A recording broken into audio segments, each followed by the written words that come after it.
Good morning, and the verse I'd like to share with you all this morning is found in Deuteronomy chapter 20.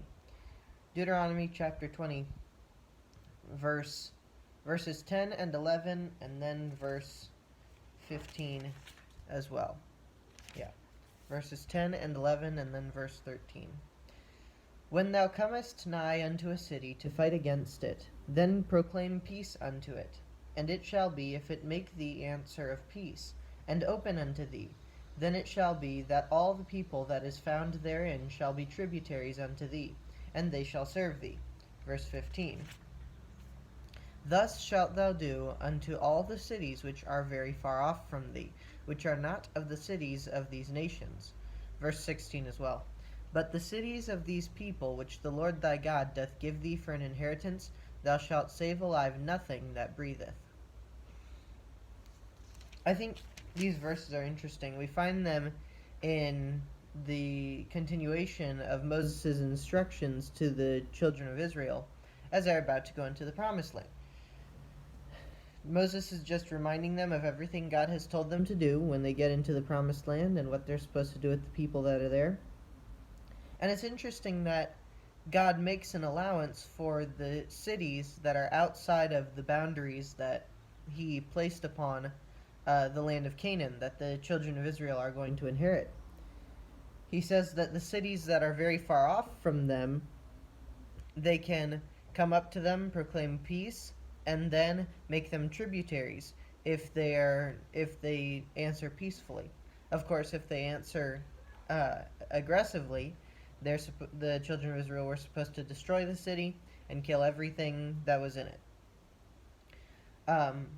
But if they answered peacefully, they were supposed to make the inhabitants of the city tributaries unto them.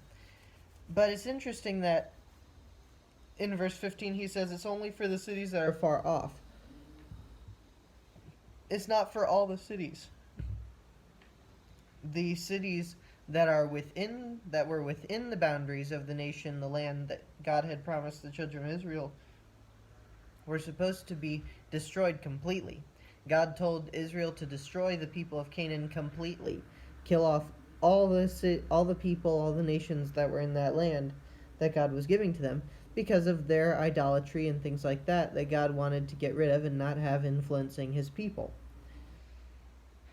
What I find interesting, though, about this is that when we continue reading the story of Israel over in Judges chapter 1, Judges chapter 1, let me remember what verse it is.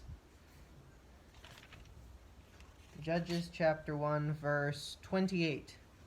Judges chapter 1, verse 28 shows us that Israel used God's allowance there as an excuse to not destroy all the people of the land of Canaan. Judges chapter 1 verse 28 says, "And it came to pass when Israel was strong that they put the Canaanites to tribute and did not utterly drive them out." So we see here that the children of Israel took God's allowance for the cities far off from them and applied it incorrectly to the cities that were within the land of Canaan, therefore allowing them to simply receive tribute from the cities of the Canaanites, rather than completely destroying them like God had told them to. And we know how that affected them. We see throughout the rest of the Bible that, at least specifically in Judges, that the Canaanites brought them lots of problems. They taught the children of Israel their idolatrous ways. The children of Israel started worshiping other gods, and then God had to take one of the Canaanite nations, or rather not one of the Canaanite nations, one of the neighboring nations to Israel, had to send them in to conquer Israel, to punish them for their idolatry, and all that mess that kept happening over and over again in Judges. And so what does this teach us? What does this teach us for nowadays? Two things. As we see in Deuteronomy, we cannot apply God's laws and God's allowances the wrong way. Because too often we can use God's allowances as excuses for us doing things that are not pleasing to the Lord. We can excuse anything we want to if we just find one little allowance in God's commandments for us. We can excuse pretty much anything we want to, saying that we're still following one of God's commands, even though we're breaking 25 others.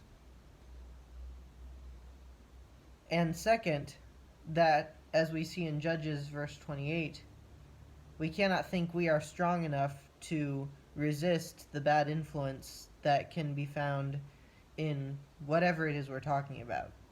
Because if the Israelites, a whole nation, with God's blessing, were not strong enough to resist the Canaanites that they disobeyed God in not destroying, they weren't strong enough to resist the Canaanites' influence. Who are we to say we're able to resist the influence of sin and other such things in our lives when we do not follow God's commandment and keep away from things that are bad? So those are the two things that came to my mind when I was reading these passages, and I hope it helps someone today.